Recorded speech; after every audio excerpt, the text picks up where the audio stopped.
Hello indie game lovers, nerds and nerdettes, my name is Feniks and this is Indie Game News. If you are regular to the series, you can skip this intro by using a timestamp in the description. For the rest of you, quick intro. In this series we're going to focus on all the hot news from the world of indie games. Today we are looking at the Tycoon genre. These videos are packed with information, so sit back, take your time and stay focused for the next few minutes. Feel free to pause at any time. I cover other genres as well, so feel free to check my channel afterwards. As always, we are going to start with the updates of already existing games. The window of trade has been updated to version 1.1. This version adds several new features to the game. You are now able to attack the competition ships and blockade the ports. Doing so will damage opponent economical power, but comes at the cost of your own reputation. You can now assemble the fleet and give them standing orders to create the trade routes, which synergize quite nicely with the new ability to build the warehouses and upgrade trade offices. Apart of that, we'll see many improvements to the game itself and the bug fixes. Window of Trade is starting to look better and better, and I'm glad the developer is putting more work into the game after its slightly shaky release. For those of you that are new to this game, Winds of Trade is a trading company simulator set in the fictional procedurally generated world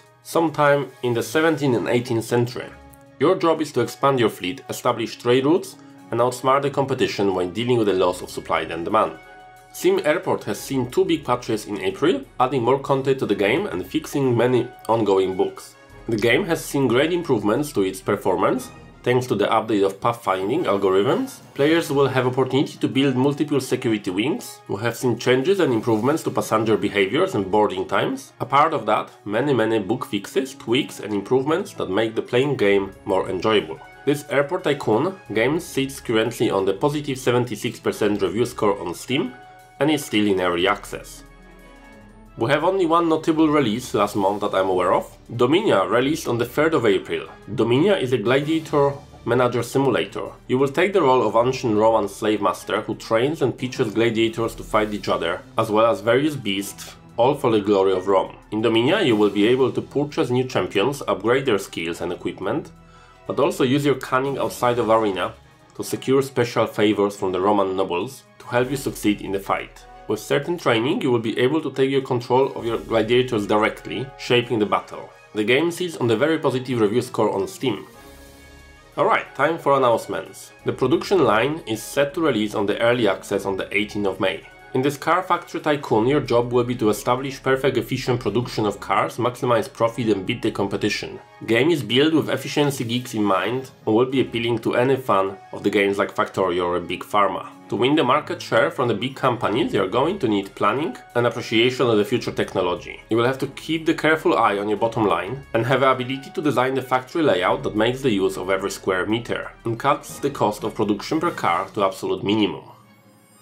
Next announcement comes from the Interstellar transport company. The game is set to release sometime between June and October this year. In Interstellar Transport Company, you take the role of the space transportation company, as you probably already figured out from the title.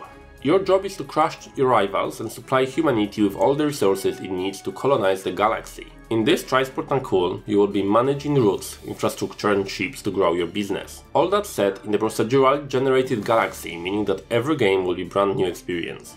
It features competitive AI that all have different motivations, online multiplayer and VR mode for Rift and Vive users. It will also launch with the modding capabilities. It is definitely a title I will keep my eyes on and report to you guys as more information is being released. Finally, we have a date for a City Skyline Mass Transport DLC. It is set to release on the 18th of May. This latest expansion for City Skylines brings several new systems into the play. It will help your citizens travel their towns in speed and style. Commuters can now get around the water, up high mountain peaks, and even through the sky thanks to addition of ferries, monorails, cable cars and blips to the game. Comes along with the new transit service buildings, mass transit hubs, where the lines can exchange passengers, new scenarios, new landmarks and new road types. Urban planners now have more options than ever to add unique style and personality to the growing cities. Alright, final announcement of this month comes from the creators of Mad Games Tycoon. Developers have announced the new title. Mad Tower Tycoon is set to come out this year. In this Sim Tower Tycoon kind of game, your job will be to grow skyscraper of your dream. Your job will be to create offices, hotel rooms, apartments and shopping malls to keep your skyscraper economically lucrative. You will build cinemas, bars and theaters to keep your visitors satisfied, and take a great care of safety and cleanliness of each floor. You will also have to create efficient transport system with elevators and stairs. Okay, nerds and nerdettes, don't go just yet, because I have to ask you for your help. Making videos like this is a lot of effort and I can't possibly find every information that is out there. In the past I got some great suggestions from you, so I will ask again. If you know of any games that should be featured in the next month update, please contact me at writetofeniks@gmail.com or tweet to me at Feniks_gaming or simply comment under this video. I spend hours researching indie games before every video, but I'm sure that there are some of you that know about the upcoming games that I haven't heard of yet. Thanks in advance for helping me to make this show better for everyone. Okay, that concludes our episode of Indie Game News. I hope you had a great time and feel free to check my channel for other videos you may enjoy. Thank you for choosing to spend this few minutes with me, and if you enjoyed this video, please subscribe for more indie game news on my channel. Thank you again for watching, and I'm looking forward to hearing from you in the comment section down below. Take care.